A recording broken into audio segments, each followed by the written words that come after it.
الحمد لله رب العالمين والصلاة والسلام على أشرف الأنبياء والمرسلين سيدنا ومولانا محمد وعلى آله وأصحابه الطيبين الطاهرين. أما بعد فقد قال الله تبارك وتعالى في كلامه العظيم والفرقان الكريم: أعوذ بالله من الشيطان الرجيم، بسم الله الرحمن الرحيم. يا أيها الذين آمنوا قوا أنفسكم وأهليكم نارا وقودها الناس والحجارة عليها ملائكة غلاظ شداد لا يعصون الله ما أمرهم ويفعلون ما يؤمرون. صدق الله مولانا العظيم. وقال النبي صلى الله عليه وسلم: لا يؤمن أحدكم حتى يكون هواه تبعا لما جئت به، أو كما قال صلى الله عليه وسلم. اللهم صل على محمد في أول كلامنا، اللهم صل على محمد في أوسط كلامنا، اللهم صل على محمد في آخر كلامنا. حضرات محترم سامعین بادم کی پردہ نشین خواتین، میری بہت ہی محترم ماؤں اور بہنوں، آج کے اس جلسے کے بلکہ اس مکتب کے یہ نونہار یہ بچے جو کہ اس مکتب یعنی مکتب رئیس القمر کے طالب علم یہاں پر جو موجود ہیں، ان طلباء میں میرا بھی شمار ہوتا ہے. ان اکابرین علماء ربانیین ہمارے درمیان میں موجود ہیں، جیسے حضرت مولانا مفسر قرآن خطیب ذیشان حضرت مولانا مفتی اعجاز الحق صاحب مقدس اللہ العالی، حضرت حافظ حسین صاحب، حضرت مولانا اظہر صاحب اور مفتی عابد حسن صاحب قاسمی برادر مکرم آج کی اس مجلس کی اس جلسے کی صدارت فرما رہے حضرت حافظ اسماعیل بیگ صاحب دامت برکاتہم العالیہ، اس مکتب کے ناظم اور آج کے اس جلسے کے ناظم حافظ قاری رئیس بیگ صاحب مقدس اللہ العالی، قاری خلیل صاحب اور قاری حسین صاحب، ان تمام بزرگان دین کی موجودگی میں مجھ جیسا ایک کم علم جس کی کوئی اوقات نہیں وہ کیا کر سکتا ہے. اور وقت بھی بہت زیادہ ہو چکا، رات کے تقریباً 12:10 ہو چکے ہیں، لیکن صدر محترم حافظ اسماعیل صاحب جو مستقل اپنے اندر جذبہ اسماعیل رکھتے ہیں اور وہ اسماعیلی صفت سے متصف ہیں، انہوں نے حکم دیا کہ نہیں کچھ نہ کچھ جب آئے ہو تو روٹی بھی حلال کر لو یہاں پر آ کر. بہرحال قاری رئیس بیگ صاحب جیسا فرما رہے تھے، آپ کا حکم تھا، حاضری ہو گئی.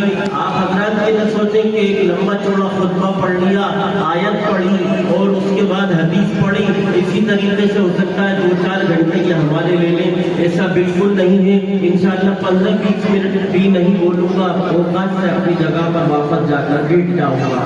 حضرات محترم پردہ نشین خواتین، میری مائیں اور بہنیں، آج کا یہ عظیم الشان جلسہ یہ تمام مجمع کے اوپر جو مشتمل ہے، یہ مجمع جو میرے سامنے موجود ہے، چاہے وہ خواتین کا ہو یا ہمارے عوام کا مجمع ہو، یہ طالب علم جو آپ حضرات کے درمیان میں اپنی ننھی منی زبانوں سے کوئی سیرت رسول اکرم صلی اللہ علیہ وسلم کا روشنی ڈال رہا تھا، کوئی ہمیں یہ بتا رہا تھا کہ مسلمانوں تم اپنے نبی کی تعلیمات کو بھول چکے ہو، انہوں نے تمہیں بیٹھ کر پانی پینا سکھایا تھا لیکن تم کھڑے ہو کر پی رہے ہو، اور کھڑے ہو کر پانی پینے پر اور اللہ نے تمہیں اللہ نے اپنے رسول پیغمبر علیہ السلام کے ذریعے ادب سکھایا تھا، کہا تھا کہ بیٹھ کر تم کھانا کھاؤ، اور تمہیں یہ سکھوایا تھا کہ پڑوسی کو کس طریقے سے پیش آنا ہے، تمہیں یہ بتایا تھا کہ ماں اور باپ سے کس طریقے سے تمہیں پیش آنا ہے، تمہیں یہ بتایا تھا کہ تمہارے چچا سے کس طریقے سے تمہیں بولنا ہے،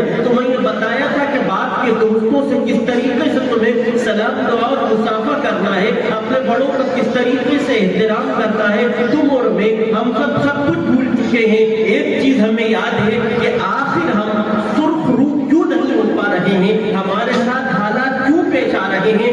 یاد رکھو قرآن مقدس کا فرمان ذیشان ہے: ظہر الفساد فی البر والبحر بما کسبت ایدی الناس، کہ خشکی اور تری کے اندر جو فسادات برپا ہوتے ہیں، حالات پیش آتے ہیں، ان تمام چیزوں کا تعلق اگر کسی شے سے ہے، اگر کسی چیز سے ہے، وہ تمہارے اعمال ہیں، تمہارے ہاتھوں کے کیے ہوئے کمائے ہوئے کرتوت ہیں. تم بھلے ہی اپنے اعمال کی ذمہ داری یوگی اور مودی کو دیتے علماء ربانی دین کی موجودگی میں بڑی ذمہ داری کے ساتھ یہ حدیث آپ کے سامنے پیش کر رہا ہوں. میں ایک طالب علم ہوں اور اپنی طالب علمانہ انداز میں یہ حدیث پیش کر رہا ہوں. اعمالکم جیسے اعمال کرو گے ویسے فیصلے تمہارے اللہ رب العالمین کی طرف سے ہوں گے. قرآن مقدس کی ایک آیت کریمہ کی تلاوت کی ہے. حق سبحانہ و تقدس فرما رہا ہے یا ایھا الذین آمنوا، اے ایمان والو تم ڈرو خاک سے اور جس کا ایندھن کیا ہے، وقودها الناس والحجارہ، انسان اور پتھر ہے. اور بچاؤ اپنے آپ کو اپنی اولاد کو گائے سے وسعت سے جس کا ایندھن کیا ہے، پتھر اور انسان. آپ کس طریقے سے بچائیں گے، کیا کریں گے اس کے لیے؟ دورے فاروقی کا ایک واقعہ جو احادیث مبارکہ کے اندر موجود ہے وہ نقل کرنے کی جسارت کر رہا ہوں. حضرت عمر فاروق رضی اللہ تعالی عنہ کا دور خلافت ہے. ایک لڑکا آ کر حضرت عمر فاروق کی عدالت میں ایک مقدمہ پیش کرتا ہے، ایک کیس درج کرواتا ہے. یہ عمر فاروق کون ہے وہ بتاتا چلوں پھر آگے چلوں گا. گاندھی جی نے سن 1905 میں ایک کتاب لکھی تھی. اس کے اندر وہ کتاب دنیا کی چنندہ شخصیات کا تذکرہ کیا ہے. اس کتاب لوگوں نے انہوں نے یہ دیکھا کہ عدل و انصاف کے اندر Guinness book of world record میں کس کا نام ہے. یہ تو میں کہہ رہا ہوں اس وقت کہاں بنی تھی Guinness book of world record, لیکن ورلڈ میں کس کا ریکارڈ قائم ہے؟ کون عدالت میں انصاف کرنے والا ہے، کون لوگوں کے ساتھ جو انصاف سے پیش آتا ہے، وہ ذات کون ہے. اس کا کنگال شروع کرا تو گاندھی جی نے کس کا تذکرہ کرا؟ خلیفۃ المسلمین حضرت عمر فاروق رضی اللہ عنہ. یہ تھے تمہارے بڑے جن کا تذکرہ وہ کرتا. حضرت عمر فاروق کی عدالت میں ایک بچہ آ کر کہتا ہے، ایک باپ آ کر اپنے بیٹے کی شکایت کرتا ہے اور کہتا ہے کہ اے عمر، میرا بیٹا جو ہے وہ میرے ساتھ بدسلوکی اور بدتمیزی سے پیش آتا ہے. میں مختصراً عرض کر رہا ہوں. حضرت عمر فاروق نے اس بیٹے کو بلایا اور پوچھا کیا تو اپنے ماں باپ کے ساتھ یہ حرکت کرتا ہے، اس طریقے سے پیش آتا ہے؟ تجھے نہیں معلوم کہ ماں کا اور باپ کا کیا حق ہے؟ اس بچے نے کہا، اس لڑکے نے جواب دیا کہ اے امیر المومنین، آپ یہ تو بتائیے کہ ماں باپ کا حق بتانا، سمجھانا، پڑھانا کس کی جوابداری اور ذمہ داری ہے؟ یہ کون مجھے بتائے گا؟ کیا کہا اس لڑکے نے کہ مجھے ماں باپ کے حق حقوق کی تعلیم دینے والے، اس کو سمجھانے اور بتانے والے وہ کون لوگ ہیں، ان کے بارے میں بھی تو بتا دیجیے کس کی ذمہ داری ہے. میں اپنے ماں باپ سے بدتمیزی کیوں کر رہا ہوں، اس کا جوابدار کون ہے، آپ مجھے بتائیے. حضرت عمر فاروق رضی اللہ تعالیٰ عنہ نے فرمایا یہ ماں باپ کی ذمہ داری ہے کہ بچے کو.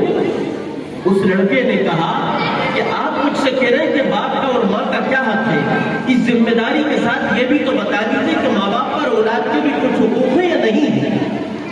آپ نے فرمایا کہ ہے. کیا حق ہے؟ بچہ پیدا ہو تو اچھا نام رکھو. مسکان اور زویا اور کلو اور پنٹو بالکل نام مت رکھو. نام تو ہم نکال لائے اپنی لغت سے، اس کے معنی بتانے کی جوابداری مفتی اعجاز صاحب اور مفتی عابد حسن صاحب کی ہے. ہم ان کا پیچھا پکڑ لیں گے، نام ہم رکھ لیں گے جو چاہیں گے. مانا ان سے پوچھیں، نہیں بتائیں گے تو بار بار پریشان کریں گے. دوسروں سے کہیں گے ایک نام پوچھا تھا امام صاحب سے، ارے یار اس کے معنی نہیں بتا رہے امام صاحب، آخر کیا ہو گیا، کیا سمجھنے لگے امام صاحب؟ تم خود سوچو تو، غور تو کرو اس بات کے اوپر کہ نام تم نے رکھا ہے، نام تم رکھنے والے ہو. ایک صاحب کی ایک بیٹی کا نام عائشہ تھا، تو دوسری بچی جب گھر میں پیدا ہوئی اس کا نام فاحشہ انہوں نے رکھ دیا. کیا رکھ دیا؟ کیا رکھا؟ فاحشہ. کیا رکھا؟ فاحشہ. ان سے پوچھا کیوں رکھا؟ انہوں نے کہا بڑا خوبصورت نام ہے، قرآن پاک میں اس کا تذکرہ ہوا ہے، نیا فیشن چلا ہے، اس کا نام عائشہ کی جوڑ پر فاحشہ ہے. کیونکہ تعلیم کہیں تھی، پتہ ہی نہیں تھا. حضرت عمر فاروق رضی اللہ تعالیٰ عنہ نے کہا اس کی ذمہ داری تو باپ کی ہے. بچے نے فوراً جواب دیا ہے امیر المومنین المؤمنین، میرے باپ نے میرا نام جعل رکھا. کیا رکھا؟ جعل. اور جعل کا معنی بد صورت، بد کردار، بد اخلاق، بد تمیز. کس نے نام رکھا؟ باپ نے. جب اس نے میرا نام رکھا ہے، ہماری مائیں بہنیں تھوڑی سی دیر اور تشریف رکھیں، انشاءاللہ دعا ہونے والی ہے، اس کے بعد تبرک بیٹھے گا، پھر تشریف لے. جب میرا نام جعل رکھا ہے، جعل نام رکھنے کے بعد بچے کے اندر نام کے اثرات دھیان رکھیے. کتابوں میں علماء نے لکھا ہے کہ بچے کے اندر نام کے اثرات ضرور بھی ضرور مرتب ہوتے ہیں. علماء نے لکھا کہ جب اولاد کی پیدائش آپ کے گھر میں ہونے لگے اور وقت آ جائے، اس سے پہلے گھر کی ماؤں کو چاہیے اپنا خیال رکھیں، باوضو رہیں اور کوئی ایسی بات نہ کرے جو شریعت مطہرہ کے خلاف ہو، اخلاق سے بالکل نہ کریں، نہ گریں. اس لیے کہ آپ کے گھر میں پیدا ہونے والا یہ بچہ جو ہے آپ کے اثرات کو لے کر دنیا کے اندر پیدا ہوگا. میں عرض کر رہا تھا، اس نے کہا کہ میرا نام باپ نے جعل رکھا ہے، اس کی ذمہ داری کس کی ہے؟ مختصراً یہ حضرت عمر فاروق نے جب یہ اس بچے کی زبان سنا، اس مقدمے کو خارج کر کے الٹا کس کو قصوروار ٹھہرایا؟ باپ کو. اور باپ سے کہا اگر تو اس کی اچھی تربیت کرتا، اگر تو اس کو اچھی تعلیم دیتا، اگر تو اس کی اچھی پرورش کرتا، یہ حالات تیرے سامنے پیش نہ آتے. تجھے چاہیے تھا اس کا نام اچھا رکھے، اس کی تربیت اچھی کرے. حضرت مفتی اعجاز صاحب ابھی فرما رہے تھے کہ اولاد کے معاملے میں بیٹی گھر سے جا رہی ہے، ماں کو پتا نہیں ہے ہمارے حالات کیا ہیں. میں یہ کہنا چاہتا ہوں آپ حضرات سے کہ مایوس ہونے کی ضرورت نہیں ہے. اسی امت کے اندر اور اسی معاشرے کے اندر ایسی مائیں پیدا ہوئی تھی جنہوں نے ٹیپو سلطان کو جنم دیا تھا. سلطان فتح علی خان اس دنیا کے اندر پیدا ہوا تھا. میری ماں باوجود اس عورت نے ہمیشہ اپنے بچے کو دودھ پلایا. تو کون پیدا ہوا؟ ٹیپو سلطان رحمۃ اللہ علیہ. حضرت خواجہ معین الدین چشتی حسن سنجری اجمیری علیہ الرحمہ کی والدہ محترمہ کے بارے میں آتا ہے. وہ فرماتی ہے معین الدین چشتی ابھی میرے پیٹ میں ہے، دنیا میں نہیں آئے. مجھے ایسا لگتا تھا کہ میرے گھر میں نور پھیل رہا ہے. کیا پھیل رہا ہو؟ نور پھیل رہا ہو. مجھے ایسا محسوس ہوتا تھا میرے گھر میں نور پھیل رہا ہو. شروع مجھے ان کے حمل کو برداشت کرنے میں تکلیف ہوئی. بعد میں ایسا محسوس ہوتا تھا کہ کوئی میرے پیٹ میں کوئی وزن ہے ہی. کون پیدا ہوا؟ وہ مرد مجاہد اور مرد قلندر پیدا ہوا جس نے اخلاق کی تلوار چلا کر ایک نہیں، دو نہیں، تین نہیں، چار نہیں، مختلف روایات کے مطابق ایک سفر میں 90 لاکھ آدمیوں کو کلمہ شہادت کی سعادت سے مانا. کون تھا؟ حضرت معین الدین چشتی حسن سنجری اجمیری رحمۃ اللہ علیہ. ایک صاحب ایک ندی کے پاس سے گزر رہے تھے. ایک سیب بہتا ہوا جا رہا تھا. انہوں نے وہ سیب اٹھا کر کھا لیا. اچانک دل میں یہ بات پیدا ہوئی کہ بے اجازت میں نے کیسے کھا لیا؟ اس کے مالک کو ڈھونڈوں، تلاش کروں. جہاں پر وہ جھرنا اور نالا بہتا ہوا جا رہا تھا تو اس طرف چل پڑے. مختصراً یہ کہ ایک باغ میں پہنچے. وہاں جا کر ایک صاحب سے معلوم کرا وہ سیب کا باغ تھا اور بعض روایات کے مطابق انار تھا. یوں سمجھ لیجیے ایک پھل تھا. انہوں نے اٹھایا، وہ کھا لیا. ان صاحب سے کہا جن کا وہ باغ تھا کہ یہ باغ آپ کا ہے؟ انہوں نے کہا فرماؤ کیا بات ہے؟ انہوں نے کہا میں نے ایک پھل اٹھا کر کھا لیا تھا، میں معافی مانگنے آیا ہوں. انہوں نے کہا دیکھو یہ باغ بظاہر تو میرا ہے لیکن اس کی اصل مالک میری بیٹی ہے. کون ہے اصل مالک؟ میری بیٹی. اصل مالک کون ہے؟ میری بیٹی ہے. میں اس بیٹی سے جا کر پہلے پوچھوں گا. ایک شخص آیا ہے، اس نے اٹھا کر کھا لیا ہے اور وہ معافی مانگنے آیا ہے. کیا تم اسے معاف کرنا چاہتی ہو؟ کیا تم معاف کر دو گی؟ اگر بیٹی کہے کہ کر دیا تو ٹھیک ہے کر دیا، نہیں تو میں کچھ نہیں کہہ سکتا. باپ فوراً بیٹی کے پاس گئے، ان سے جا کر کہا. واپس آئے. انہوں نے کہا 3 شرطیں ہیں. کیا کیا شرائط ہیں یہ بتائیے. کیا شرطیں ہیں آپ بتائیے. جو کہا میری شرط تو یہ ہے کہ میری بیٹی سے نکاح کرنا پڑے گا. کیا شرط ہے؟ میری بیٹی سے نکاح کرنا پڑے گا تب معافی ہوگی. وہ مرد قلندر تھا. اسے اللہ کو منہ دکھانا تھا، اس نے اس بات کو قبول کر لیا۔ اب شرطیں گنانا شروع کری، دیکھو میری بیٹی بدصورت ہے، میری بیٹی لنگڑی ہے، میری بیٹی اندھی ہے، میری بیٹی لولی ہے، یہ تمام عیب اس کے اندر موجود ہیں، تمہیں اس سے شادی کرنا پڑے گی۔ کیا کرنا پڑے گی؟ شادی کرنا پڑے گی۔ کیوں کرنا پڑے گی؟ اندھی بھی ہے، لنگڑی بھی ہے، لولی بھی ہے، شادی کیوں کرنے کو تیار ہے؟ تقویٰ دیکھی کیک اٹھا کر کیا کھا لیا تھا؟ پھل۔ چنانچہ حضرت تیار ہو گئے، شادی بھی ہو گئی، حجرہ عروسی کے اندر داخل ہوئے، کمرے میں جا کر دیکھا نہایت حسین و جمیل ایک عورت بیٹھی ہوئی، انہوں نے سلام دعا کری۔ میں مختصراً عرض کر رہا ہوں یہ واقعہ، بلکہ سمجھ لیں کہ میں واقعے کا مختصر آپ حضرات کے سامنے مفہوم بیان کر رہا ہوں۔ انہوں نے جا کر سلام دعا کری، پوچھا آپ کا نام، آپ کیا معاملہ ہے؟ آپ کے والد محترم نے تو یہ کہا تھا کہ آپ لنگڑی ہو، آپ لولی ہو، آپ اندھی ہو، تمام چیزوں کو کہا انہوں نے۔ اس بیٹی کا جواب سنیے، اس بیٹی نے کہا میرے باپ نے بالکل صحیح فرمایا، میں اندھی ہوں، آج تک میں نے کسی غیر محرم کی طرف نظر اٹھا کر نہیں دیکھا، میں لنگڑی ہوں، میں کسی غلط جگہ پر، کسی بازار میں، کسی مارکیٹ کی زینت نہیں بنی، میں لولی ہوں، غلط چیز کو آج تک میں نے اپنے ہاتھ سے نہیں پکڑا، جو کہا بالکل صحیح کہا، جو ہوں میں وہاں کے سامنے ہوں۔ وہ نکاح ہو جاتا ہے، اس نکاح کے بعد جو اولاد وجود میں آتی ہے اس کا نام ہوتا ہے غوث الثقلین، سلطان العارفین، غوث اعظم دستگیر حضرت شیخ عبد القادر جیلانی، محبوب سبحانی، قطب ربانی حضرت شیخ عبد القادر جیلانی نور اللہ برکتہ۔ آپ کی پیدائش سے پہلے سنا ہوگا آپ کی والدہ محترمہ 15 پارے کی حافظ تھی، وہ 15 پارے آپ کو یاد ہو گئے۔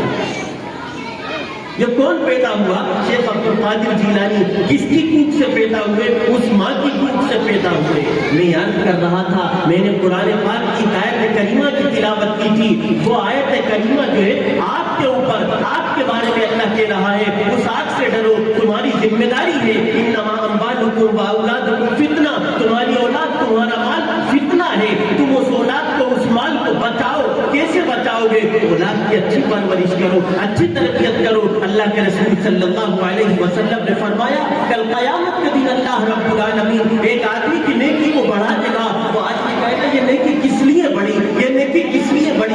فرمایا جائے گا کہ تیری اولاد کی وجہ سے بڑھی۔ کیوں بڑھی؟ اس لیے کہ اولاد جو ہے یہ سب سے خوش نصیب بندہ دنیا کے اندر وہ ہے جس کے مرنے کے بعد اس کی نیک اولاد اس کے لیے دعائے مغفرت اور ایصال ثواب کرے۔ تو دعائے مغفرت ایصال ثواب کب کرے گی؟ جب وہ خود قرآن پاک میں پڑھ لے گی، جب وہ احادیث مبارکہ کو پڑھے گی۔ ان وقت کے اندر پڑھنے والوں کو، میرے بزرگوں، ان کو آپ معمولی مت سمجھیے، میری ماں اور بہنوں ان کو معمولی مت سمجھو۔ تم اپنی بچیوں کو پڑھاؤ گی، یہ نسلوں کو پڑھائے گی، تم اپنی بچیوں کو برباد کرو گی، یہ نسلوں کو برباد کریں گی۔ وہ اس وقت یہ ہوتا تھا بابو کو دودھ پلایا جاتا تھا، آج باپ موبائل میں ہو بچے کو دودھ پلایا جاتا ہے، وہ وضو کر کے دودھ پلاتی تھی، آن لائن دودھ پلایا جا رہا ہے۔ ماں جو ہے وہ ننگے سر ہے، بیٹھی ہوئی ہے، اور جب بچہ ضد کرتا ہے، بچی بڑی ہو کر ضد کرتی ہے اور کہتی میں وہاں جاؤں گی، یہاں جاؤں گی، فوراً عالم صاحب اور مولوی صاحب اور امام صاحب کے پاس دوڑے لگنا شروع ہو جاتی ہے۔ کوئی ترکیب بتا دیجیے، کوئی تعویذ دے دیجیے، کوئی تو بتا دیجیے، ہمیں کوئی اس کا نسخہ تو بتا دیجیے، میری بچی راہ راست پر آ جائے۔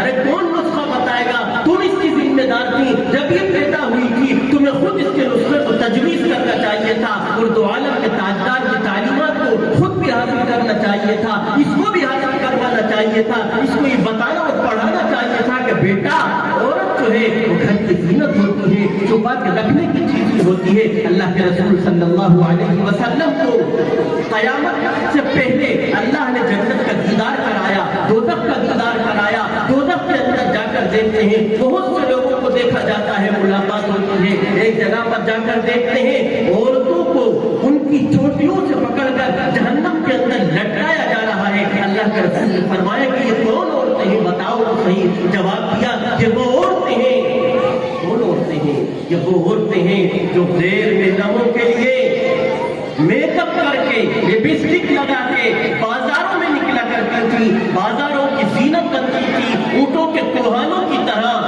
اپنا جو ہے وہ